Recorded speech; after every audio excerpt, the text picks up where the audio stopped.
Greetings, I'm Felicity, and I've reached the age of 37. Allow me to recount an intriguing experience and how I swiftly handled it, as I'm not one to be deceived, contrary to many tales I've encountered. Surprisingly, I had a good relationship with my mother in law before everything unraveled. Our bond was smooth, filled with warmth, perfection, and mutual respect. My husband, Frank, was the love of my life, my partner in crime, and my best friend. From my perspective, everything seemed picture perfect. This isn't a delusion or oversight on my part. Sure, we had our arguments like any normal family, but there were no red flags, and all seemed well. However, the shocking turn of events that followed left me bewildered. Let me narrate the incident and explain why I chose to seek revenge on my husband and mother in law. I had planned something special for our family. A vacation originally meant for Frank and me. However, considering Tiana, my widowed sister in law, and her loneliness, I decided to include her. I sponsored most of the trip, covering accommodation, meals, and activities. Frank and Tiana were only responsible for their additional expenses. The plan was to treat them to a once-in-a-lifetime vacation in Spain, exploring Barcelona's vibrant streets, savoring tapas, and enjoying the Mediterranean sunshine. The thought of creating lasting memories and strengthening our bond excited me. Little did I know that this grand adventure would lead to events that shook the foundation of trust and shattered the illusion of our perfect family. Backtracking to that fateful day, filled with hope and promise for our Spanish dreams, I stood in the living room holding plane tickets with a smile on my face. Gathering Frank and Tiana, I revealed the surprise. They exchanged puzzled glances, curiosity etched on their faces. Tiana, with her wise eyes, tilted her head slightly. With a flourish, I presented the tickets and shared my plans for our Spanish adventure, hoping to see joy and gratitude in their eyes. Frank's face lit up, expressing genuine anticipation. "Felicity, you truly are something else," he explained. Anticipation bubbled within me as I eagerly awaited the commencement of our extraordinary journey. Tiana, on the other hand, donned a gentler smile, her gaze meeting mine. "Oh, my sweet Felicity, you've truly outdone yourself. This is a gift beyond measure." "I'm deeply touched," she expressed. In that moment, pride and contentment swelled within my heart. Their reactions were a validation of the love and effort I had poured into this surprise. I had envisioned this vacation as the adhesive that would strengthen our bonds, creating unforgettable memories and fortifying the already seemingly unbreakable ties. However, as you might suspect, this tale takes a treacherous turn. Beneath the facade of our seemingly idyllic relationship, a complex web of deceit and betrayal lay in wait, ready to ensnare us all. When the truth unraveled, it would challenge the limits of forgiveness and test the very essence of family bonds. As planned, we boarded the plane, embarking on our 2-week adventure.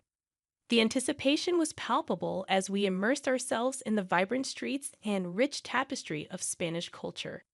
The first week unfolded seamlessly, with the flavors of paella, exploration of historic landmarks, and dancing to the infectious rhythms of flamenco.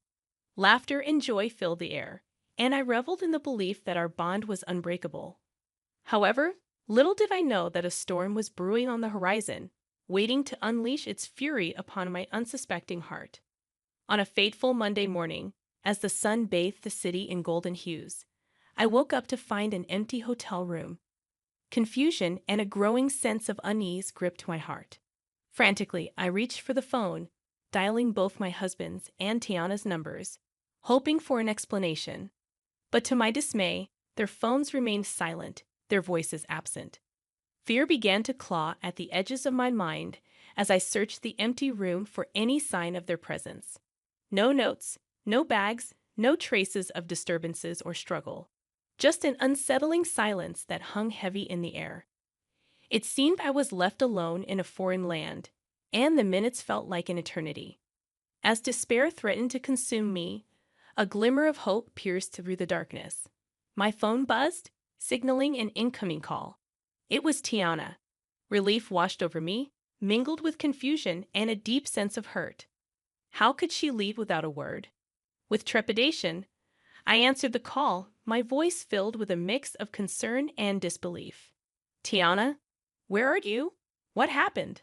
I questioned. Tiana's voice, tinged with a strange mix of resignation and frustration, reached my ears. However, it wasn't the same sweet voice I had always known. It sounded colder. Felicity. I felt the need to return your calls since my phone was incessantly ringing. Oh, I'm sorry for disturbing you. I was just wondering where you two went. Your bags aren't here, and I was concerned that something bad had happened. With an indifference that shook me to the core, she uttered the next words, "We left you." But why? What happened? I couldn't bear to spend another week in your company, so I had to leave. Did I do something wrong? Yes. I mean, how could you be so dense? Dense? Excuse me. You sprung up this trip on me, practically forcing me to go with you. I couldn't remain disingenuous any longer. Let me spell it out clearly for you, Felicity. I don't enjoy your company. Sure, we can spend a couple of hours together at a family event, but 2 weeks? I tried to be civil and grace you with my presence for as long as I could. Turns out I could only master 1 week with you before I lost my mind.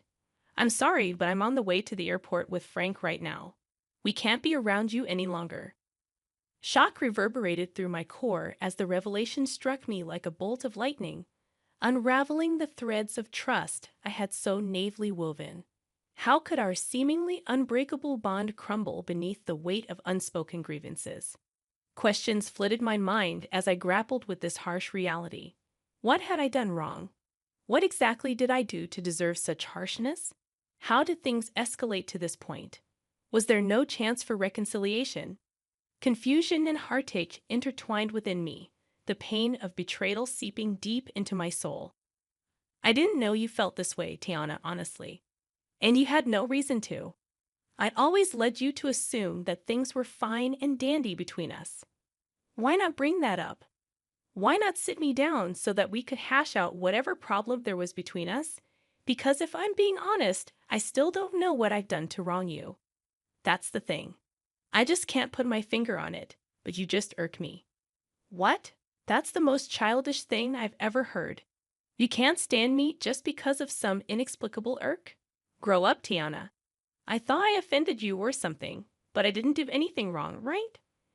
Not necessarily, but it doesn't matter. What matters is how I feel about you, and I feel that you're annoying, and I just can't stand being around you. If that's the case, then why did you say yes to coming with us on this trip? Because it was a free trip to Spain.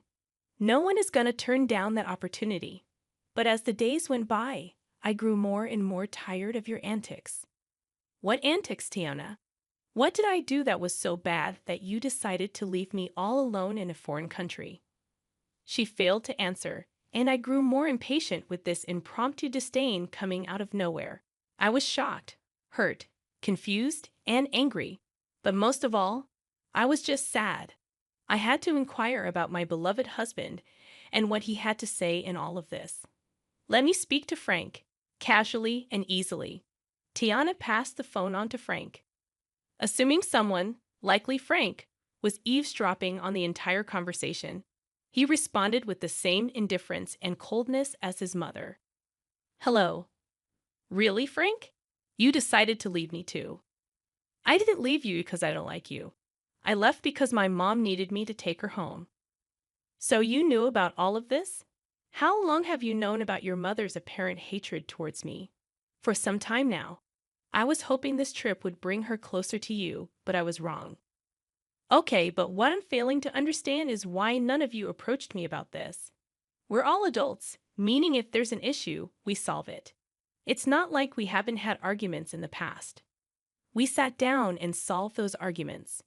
What's different about this time? Frank failed to answer, mirroring his mother's earlier silence. The only thing I can safely conclude about this entire stupid debacle is that your mother hates me for a silly reason, which she knows isn't valid. Maybe she's jealous of me or something. Maybe I have something she can't have. And she knows she can't speak up about it without sounding foolish. So she's beating around the bush. Am I correct in assuming that? Their resounding silence affirmed my assumption. Well, I can say that I'm honestly shocked. I didn't know that you too felt this way about me. I hope you have a safe flight back home. I cut the call, pacing around the hotel room, still trying to understand the issue. As I contemplated whether I deserved this treatment, I realized that 47 years on this planet had taught me that sometimes people hate for no apparent reason, driven by jealousy or bitterness. It's not uncommon, but the last people I expected this behavior from were my own family. After sobbing for some time, I had an epiphany, taking me back to the moment when I decided to take control of my destiny and seek vengeance against those who wronged me without cause. It was a pivotal moment that would forever change the course of my life. Wiping away my tears, a newfound determination welled up within me.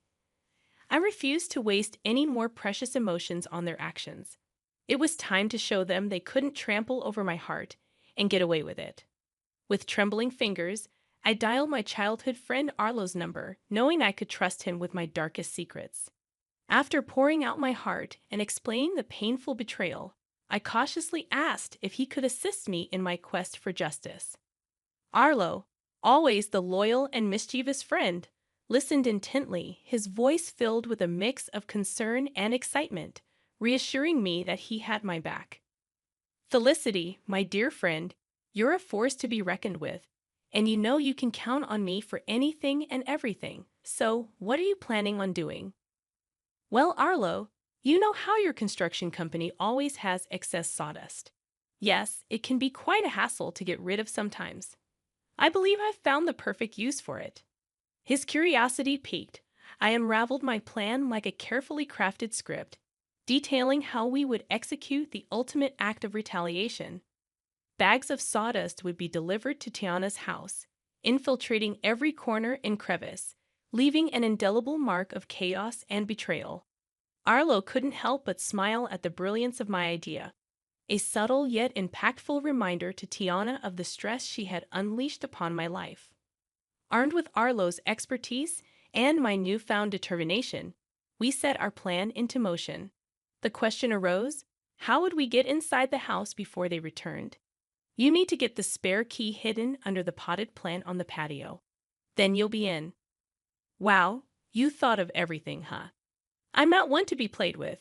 I think I'm a reasonable woman, but if they want to go lower and act childish, then I'll go even lower. Atta girl. As the hours passed, anticipation swirled within me. Arlo assured me that the mission was complete, and soon I would witness the fallout of our carefully orchestrated chaos. Then, like a sweet melody in my ear, my phone chimed with a message from Arlo. I eagerly opened the pictures he had sent, revealing a sight to behold. Tiana's once pristine home now resembled a post-apocalyptic wasteland, drowned in a sea of sawdust. Every nook and cranny had been touched by our mischievous hands, a scene straight out of a surrealistic painting, an embodiment of the chaos that had unfolded in our lives. I called Arlo, and his laughter echoed through the phone. I couldn't help but join in. It was a cathartic release, a shared moment of triumph against those who had betrayed me. I expressed my heartfelt gratitude to Arlo, acknowledging his willingness to tread the path of mischief with me. He simply said, "Naughty can be so satisfying, my friend." As the clock ticked away, I could feel the tension building within me. How would Frank and Tiana react when they walked through the doors of their once beloved home? The anticipation was almost unbearable, a heady mix of nerves and vindication. I couldn't help but relish in the thought of their bewildered faces and disarrayed emotions. Hours later, my phone erupted with frantic energy. It was Frank, his voice laced with panic and disbelief as he described the chaotic scene that awaited them, the sawdust-covered house standing as a testament to their betrayal. My heart danced with wicked delight as I listened to his exasperated voice. At that moment, I knew that the message had been received loud and clear. Their actions had consequences, and the chaos they had sown had come back to haunt them. Felicity, it's just awful. Mom is in hysterics. I decided to reveal the part I played in this and said, "It serves both of you right." How could you leave me here alone without a valid reason, no less? Wake, Felicity, was this your doing? The wailing and panic in the background stopped, and instead I approached Frank's phone. I heard my mother-in-law say, "Give me that," before shouting in my ear, "How could you do this to us?" To me. I have no idea what you're talking about. Have you considered that this is just your karma? Oh, come on, Felicity. We all know it was you. Who else would have access to my home? It's very easy to break into someone's home nowadays, Tiana, especially if you don't have any security cameras installed, which, by the way, you should seriously consider doing to prevent things like this from happening again. Honestly, Felicity, how can you do this to us? When are we supposed to sleep? This sawdust is making my lungs ache. Oh, that's right. You probably forgot to get the keys to my house, huh? Well, that's a shame. I'm guessing you two are going to have to stay in yet another hotel. But for how long? Until I decide to come back from my vacation, I guess. I mean, I paid for 2 weeks after all, and who knows, I might feel greedy and decide to extend my stay. Frank then took the phone from Tiana, and she began to bawl once again, mourning her ruined furniture. Felicity, this was foul. How could you do this? I don't know why you're assuming that I had anything to do with this. I mean, how could I? I'm currently relaxing in the hotel jacuzzi. How could I have done this?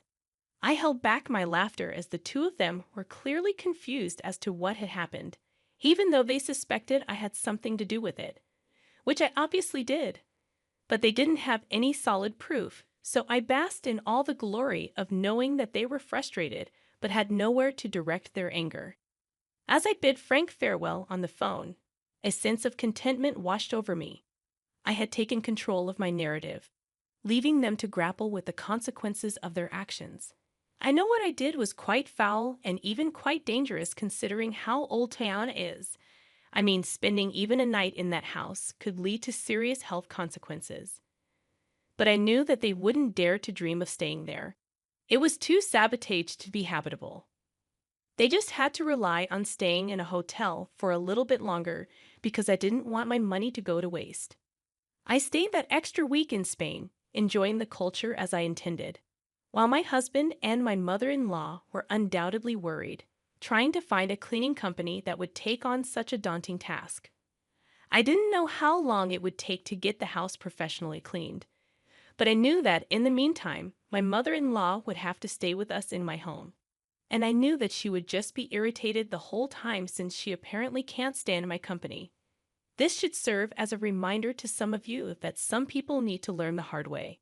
And if it just so happens that you can dish out your own justice, then by all means, go ahead and do it, and really give people something to be mad about.